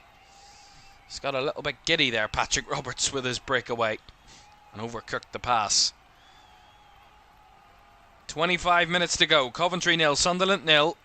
A little bit more energy in both sides in the second half, I gotta say. It's a little bit more tangible attack and effort from both teams. Here's Kitching. Back to Grimes. He's looking to switch it out to Sakamoto. It's gone to Van Avik. Sirkin slipped. Sakamoto trying to force it through the legs of Bellingham there. And wins a throw-in, does the opposite number. Sakamoto chops inside his man. Sakamoto chips it into the box. Headed away at the back post there by Hume. And tussling was Roberts, gets away from De Silva. And they're all falling to the ground, but the referee sees no foul as Coventry win it back through Grimes there. A little bit more physical. Kitching into Sheaf. Naradoni. Back to Kitching again. Wide to J. De Silva. Played it on to Haji Wright down the left. Back inside to Radoni. A bit of space for Wright if it can find him. Goes to De Silva this time. And Radoni again. Crowded final third of red and white shirts. Sky Blue trying to find a breakthrough. Sheaf with a cross. Headed away from Van Avik. Nicely shielded by Bobby Thomas. And into the box. Headed away by Trey Hume again. And now Neil round the corner. A little bit of a breakaway. A 3-on-3 here for Sunderland. As the ball's fed out to the left hand side. It's Wilson Isidore. He's got Mayenda across with him. Isidore finds the back of the net. And Sunderland have the breakthrough. Coventry have been dominating this game. And I said Sunderland looked a little more threatening in this second half. A little bit more efficiency in their attack. And it's Wilson Isidore with a great strike with the right foot from the left-hand side in a counter-attacking situation. And Sunderland have the breakthrough. Coventry, you may have over 70% of the possession and almost double the amount of efforts that Sunderland have had. But I said if Sunderland are going to find a breakthrough tonight, if they're going to come away with something really big out of this game, they're going to need to rely upon their counter-attacking threat. And Isidore, hanging right off the back of the Coventry defence, has the space and time on that left side, chops inside, right on the edge of the box, on the left-hand side, and he just chops onto his right foot and just arrows it towards goal. And I think it's not the best bit of goalkeeping from Ben Wilson, but Wilson Isidore and the Sunderland fans won't care because they've broken the deadlock. And that is a huge moment in this tie. All the pressure on the home side to try and win this tonight. And it looks like it's the away side that might just be snatching a massive result. Although, Coventry want to respond quickly. Brought down in the box. Haji Wright can't really keep it. Coventry trying to have an instant response here. Game's opened up now. Van Avik whips it towards the box. The header is in by Jack Radoni. Sunderland weren't ahead for very long. Coventry have their leveller. Goals change games. The Sunderland fans were going nuts on the away end just minutes ago. And now the rest of the CBS Arena gets to celebrate. Coventry might have made a mistake by going behind, but they weren't behind for very long. Coventry won, Sunderland won. That Sunderland goal has really burst this tie into life. Again, it's good clearance by Serkin, but they recycle it well, Coventry. They have that grip, that bit between their teeth, conceding. It's good work from Van Avik.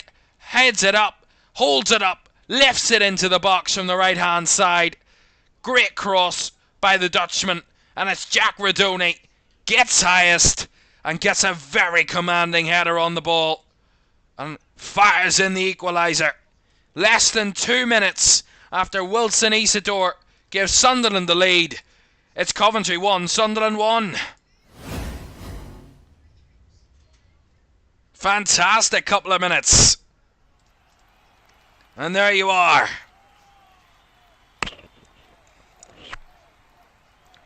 Right back to square one. And there you go. A moment of great joy for Sunderland.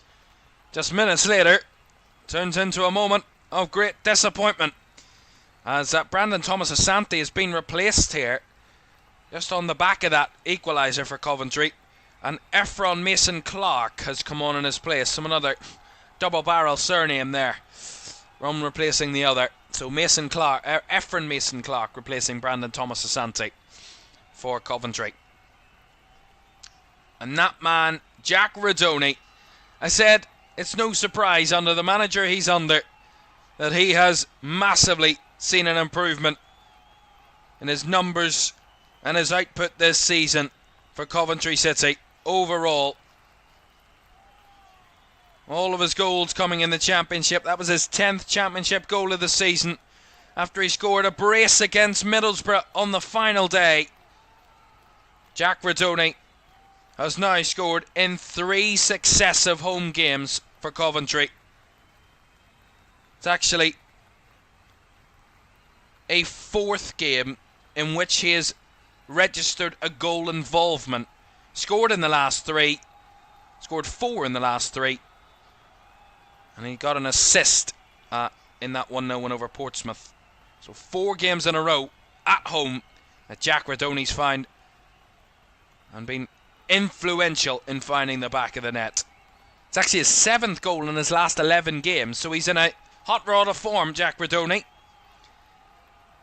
There's only 3 games in his last 13 that he has failed to register a goal involvement. Burnley at home, Plymouth away and Luton away are the only 3 games in his last 13 for Sunderland that Jack Radoni has failed to register a goal or an assist. Incredible. Incredible. That's the type of player you need at this stage of the season in romptuous form. And here he comes again, Radoni, bursting away down the left-hand side for Mason Clark, who lays it back inside now to Grimes. Goes for the deep cross. Not defensively confident there from Sunderland, a little bit shaky, and it was O'Nien that had to head it behind. His keeper was calling for it, but it will be a Coventry corner. Radoni's cross, or sorry, not Radoni's cross, apologies, Matt Grimes' cross, and it's O'Nien getting the header, and his keeper Anthony Patterson wanted the ball. Miscommunication there, and O'Nien gets it behind for the Coventry corner. And the momentum in the home side's favour now. Corner, right hand side. Left footed delivery. Cleared away by O'Nien again. Fed back in by Sakamoto. And the ball bouncing around. It was a call of handball there again by the Coventry players. But again, I think that would be a little bit optimistic with that call.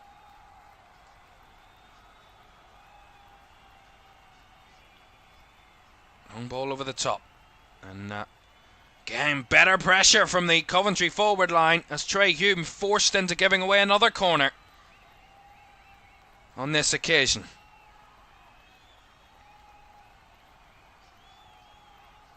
Look at this crowd. They're absolutely loving it. Might just be a draw at the moment, but they've 15 minutes to use this energy inside the CBS Arena to give themselves a lead to take to the Stadium of Light. Grimes, left-footed delivery. Not convincingly cleared. It falls to Sakamoto, whose effort wasn't the most threatening. And Sunderland can scramble it away again. As Sakamoto will guide that one out for the throw-in for the home side. The crowd are absolutely up in arms. They're loving it now inside the CBS Arena. A very different feeling inside the away ends. They were on cloud nine. And then just 110 seconds later, they were right back down to earth again. That long throw found its way to Mason Clark on the far side. Here's Sheaf. Cuts it back to De Silva. Now across to Grimes, who will lift it round the corner again. Away from Patterson, who scrambles and grabs the ball cleanly. The Sunderland keeper. They might do a little bit of time wasting here, I would suspect. That's what I'm seeing at the moment. Yeah, strong from Anthony Patterson. Strong goalkeeping on that occasion. Maybe a little bit of a catch there, but nothing of great concern. Ego Chip says Coventry will still bottle it, though. Only one team in the playoffs will win them, and it's neither of these two. So Ego Chip suggesting Sheffield United or Bristol City will be heading through. And we'll be heading to the Premier League next season, as from what he predicted. Liam says, I'm enjoying this commentary better than the average TV commentary. Keep up the good work. Thank you very much, Liam. Great to have your support with us. And everybody joining us tonight, great to have you with us for this one. As we see that Sunderland goal again. It's that beautiful through ball to Wilson Isidore, hanging right off the back of the Coventry defence. And he's got Mayenda in support, but he just finds the back of the net himself, readies himself, arrows himself, and now he's made the important impact, and he's now going to be swapped out as Chris Rigg is going to be coming on in his place now. So Rigg replacing Wilson Isidore. 17-year-old Chris Rigg scored 4 championship goals this season.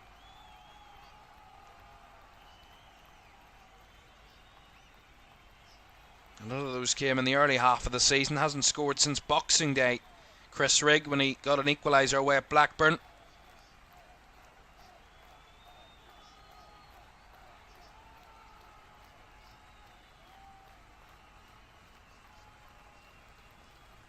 And you've got to say, his last 3 goal involvements for Chris Rigg in a Sunderland shirt have all come away from home. So that might be something of an omen, although those 3 goal involvements all came at the end of last year, so quite a distance, but of course still a very young player at only 17, having some great involvements. His 43rd appearance of the season in the Championship tonight. This is their 47th game of the season, Sunderland, so he's been involved in almost all of their games this season, Chris Rigg. For a 17-year-old, that is some level and some consistency for such a young player.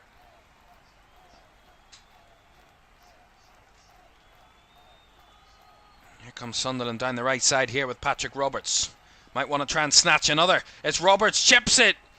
And it's neither a cross or a shot there from Patrick Roberts. And it goes behind, well behind, for a goal kick. He broke into the space there. De Silva was nowhere near him and just chopped onto his left there, Robertson. Whether he was trying to have a shot or get across, neither of them really worked out. And it ends up being this weird, strange ball towards the box that ends up behind for a goal kick. I was guessing he probably was trying to have a shot, but it looked more like a cross from Patrick Roberts, which probably says how poor the shot was. Just over 10 minutes to go. And I would say Coventry, or well, Sunderland, sorry, who took the lead in this one. They wouldn't be begrudging a draw out of this, no doubt about it. After being second best probably for the most of the night, they would gladly snap your hand off for a draw out of this one. Considering the amount of pressure that Coventry have applied on them all evening. Still with over 73% possession over the two halves so far, Coventry. So still massively dominant. But in terms of shots, not much between the sides now. 11-8 in Coventry's favour. So in terms of the second half, they've both had 5 shots apiece. So on the balance of things, despite Coventry having a lot more of the ball, Sunderland have found a little bit more quality in the final third and adjusted slight bit at half time. Redoni into Grimes. Sheaf well battled and lost out as the ball chipped over the top for my end of the chase, but nicely dealt with by Ben Wilson in the Coventry goal. He just settles it back down for Matt Grimes. Out wide to De Silva. Now Mason Clark. De Silva again. Inside to Sheaf. Better movement from Coventry as the ball swings out to Sakamoto on the right side. Driving towards the box. Up against Sirkin. Sakamoto's delivery! Up in the air. Towards sky blue shirts. But Patterson is the one that grabs. And I don't know whether Dan Ballard's feeling a little bit of cramp or a little bit of pain in his left leg there. Or this is a bit of professional time wasting from the Sunderland centre forward, or the centre back, sorry, Jesus, centre forward. Sakamoto's delivery here is not too far away from Redoni and Hadji Wright, who were in the scene. And it was Ballard sandwiched between them, and it was Patterson that came crashing in and punching it away into the air. As we're going to see the end of the night for Ben Sheaf, the Coventry captain. He's going to be replaced by Jamie Allen. Very experienced player, Jamie Allen. And the Coventry captain applauded off the field by the home crowd inside the CBS Arena.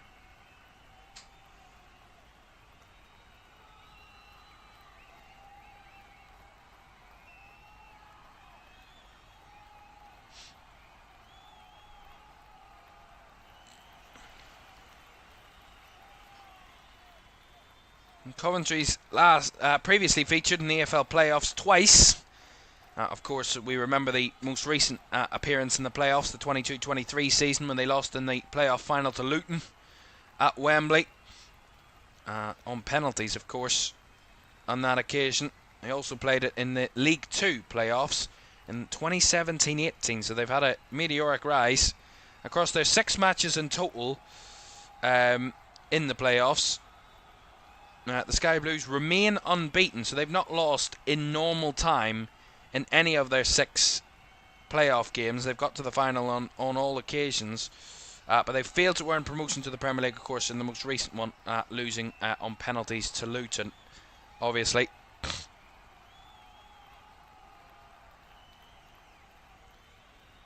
In turn for Sunderland, this is their 9th time they've ended the season in the playoffs. They've done so in 4 of the last 5 league campaigns, and across their prior 8 semi-final ties, the Black Cats have won just 1 of their 8 away legs, drawing 2 and losing 5.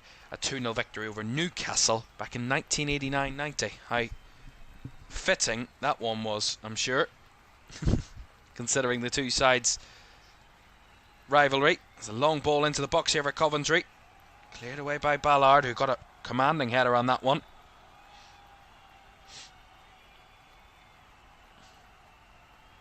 Here's Matt Grimes.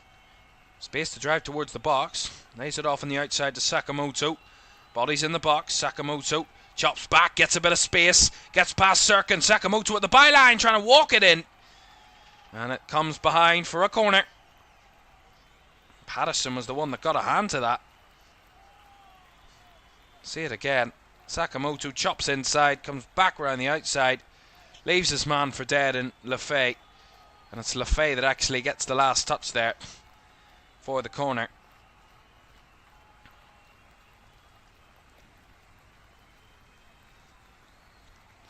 Corner here for Coventry. Left-footed delivery. It's deep and it's whipped. And it's punched away by Patterson. And he's going to get the foul. Or Sunderland are going to get the foul as Luke O'Nien was challenged in the box. Ego Chip says Coventry need a winner here or they are out. Well, remember, there is a second leg. And Coventry have a good record against Sunderland. So even if they don't win this, they don't often lose against the Black Cats. In recent times, I think the stat I read before the game, I'll read it out again, they're unbeaten across their last 10 league games against Sunderland or Coventry since a 2-0 defeat in February 2007. So even if it's only a draw in this one, they don't often lose. So a draw wouldn't be the worst result either for Coventry if they can't find a way through. Of course, obviously being their home leg, they would want to find the winner. Obviously, take a lead to the away leg. As another change was made there for Sunderland. Chris Mepham has replaced Patrick Roberts. So just a slight change there. Defender for midfielder. So the visitors maybe just ready to just see this one out now, maybe. Try and take the draw back to the Stadium of Light in 4 days' time. A reminder for you, both of those return legs are live here on LFS. We will have Sheffield United's 3-0 lead over Bristol City. We'll watch that game on Monday night at Bramall Lane. And then the return leg of this one between Sunderland and Coventry at the Stadium of Light on Tuesday night. Coventry still pushing for that late winner. Allen lays it off to Grimes, who can't find it through there, and it goes out for another Coventry throw on the left side.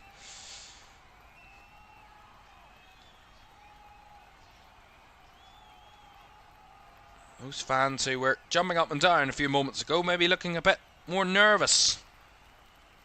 I don't think either set of fans are particularly settled at this moment in time. Here's Van Avik, long throw into the box. Header away by O'Nien. Kept alive by Radoni. Allen flicks it on.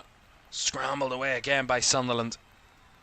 And well clear out for the throw-in down the left side.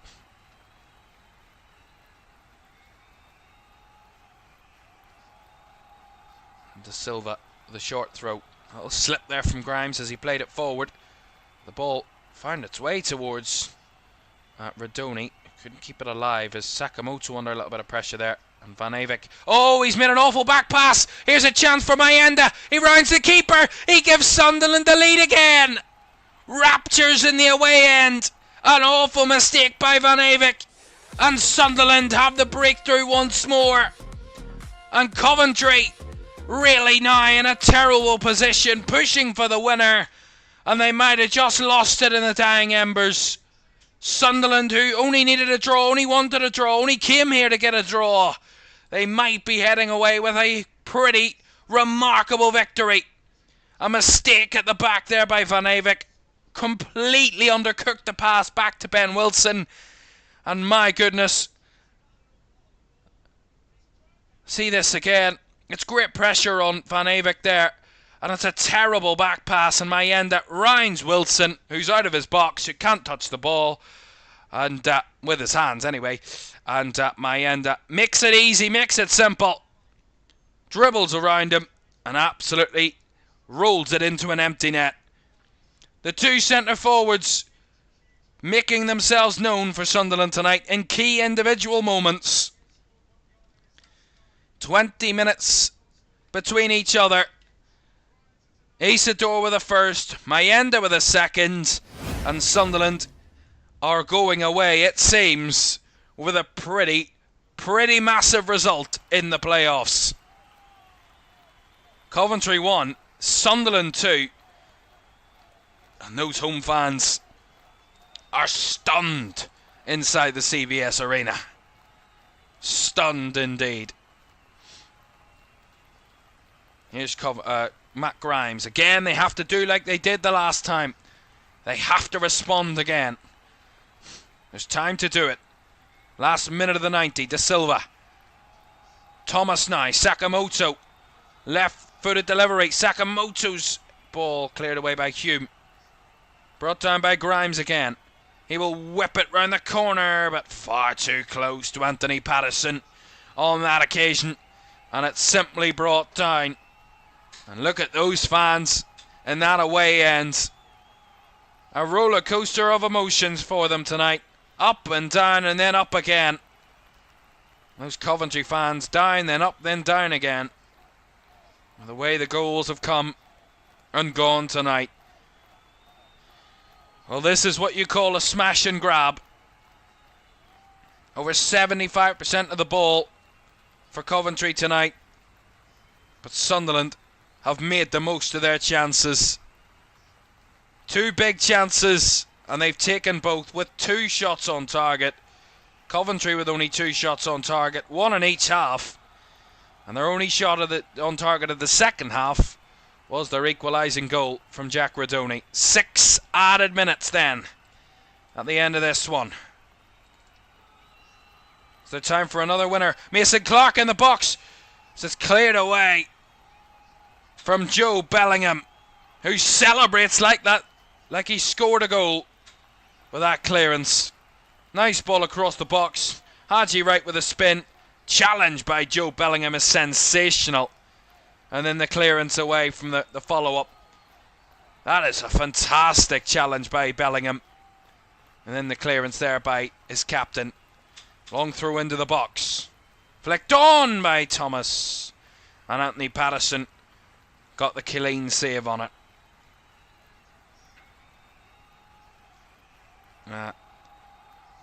Ego Chip says the fact Sunderland were playing for a draw shows how undeserving they are of a Premier League place. I think that's a little harsh. I really do. I think that's harsh. I think the away leg of this one, they were always going to know coming away to Coventry was tough. Oh, they might want to try and add a third here. My end is in behind again. This could be really massive. Good save by Wilson. Had to make it. Sunderland trying to add a third goal to this. Yeah, I do think that takes a little bit harsh. But again, you're right to your opinion, of course. No doubt about that. 4 minutes to go of the game here.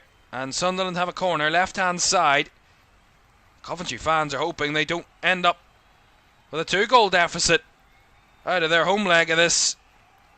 That's certainly not what they want to be heading to the Stadium of Light in 4 days' time with. Sunderland would absolutely love it though. That cross is very wasteful for that corner. Well overhit by Enzo Lefebvre. Goal kick. They're going to make another change here, Sunderland. It's going to see the man who, as it stands, will be the winner. And the man who would have scored the winner, Mayenda. And he's being replaced at the moment by Alan Brown, the Irishman. So Eliza Mayenda replaced by Alan Brown. Some more solidity for Sunderland to try and see this result out. 3 minutes of the 6 to go. Coventry 1, Sunderland 2. First half that's cagey. Second half that's been more open. And Sunderland have been the more clinical with their chances when they've come their way. Maybe fortunate to have the chance to get the winner. But if you don't anticipate mistakes, you're making a mistake of your own. The best attackers do anticipate defensive mistakes. Another cross into the box there from Coventry. Well cleared away. So that's not a great clearance that time by 09. A bit of pressure here on Sunderland in the final few minutes. As expected, Van Avik's cross. Trying to make up for his mistake. Sakamoto delivers it back in. And the overhead kick is over the bar by Matt Grimes. Tried the spectacular. Couldn't quite find it on that occasion. Sorry, it was Jamie Allen that got that overhead kick. Yeah, he just can't get over the ball and just loops over the bar.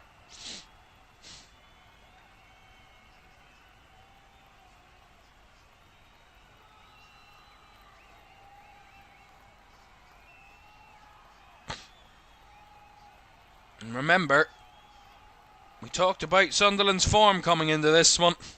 They come away with a win here. It'll be their first win since the start of April when they won away at West Brom by a 0-0. Trey Hume with a winner on that day.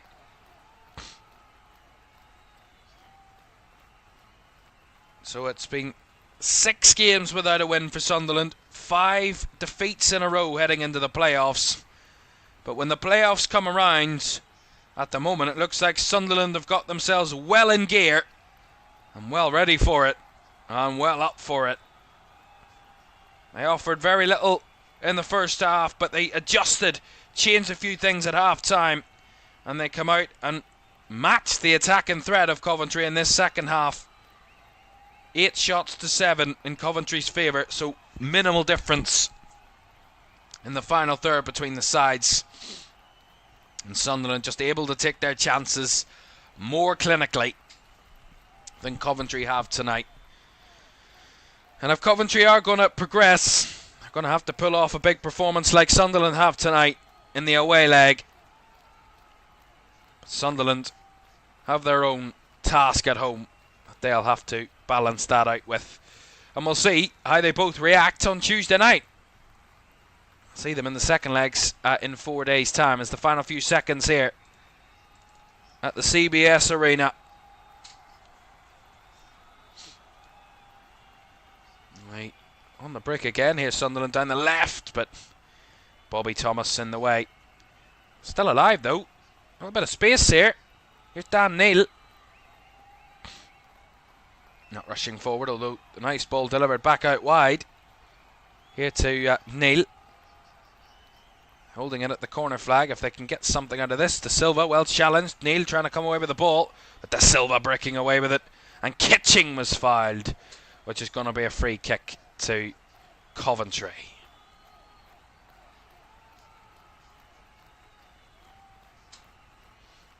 And we're just going to see this free kick. Well, we're not actually going to see the free kick. There's the final whistle. 96 minutes of a first leg, and it's a smashing grab for Sunderland, who probably were targeting a draw from this game against the Coventry side they haven't won away to since 2007. Well, Sunderland in the playoffs are a different beast. They've been in the playoffs for the last 5 seasons, and they want to return to the Premier League, and a big away win by the narrowest of margins in the end, but a smash and grab. Wilson Isidore and Eliza Mayenda with the 2 goals, either side of a Coventry goal from Jack Radoni, has Sunderland heading back to the Stadium of Light with a 1-goal advantage. It is advantage Sunderland. It is a deficit Coventry need to find a way to overcome with Frank Lampard, who has his own history in the playoffs with Derby years ago. And he's going to have to find a way with this Coventry side to battle back and bounce back. Sunderland, as I said, no one really expected them to come away and get the win tonight, considering their away form and considering their own form against Coventry, but also considering Coventry's home form. But that's why we love this game. There's no result that's ever certain, and never rule out any which result you can. And Sunderland are the team that come away with a victory. Final score from this semi-final first leg of the Championship Playoffs at the CBS Arena. It is finished. Coventry City 1, Sunderland 2. And there you are. A great result for Sunderland. What a lead to take back to the Stadium of Light on Tuesday night. Coventry were the dominant side in possession and probably chances at times in the first half, but Sunderland matched them to that in the second with their chances and their shots, and were able to be more clinical on the night to take their opportunities on a more consistent basis.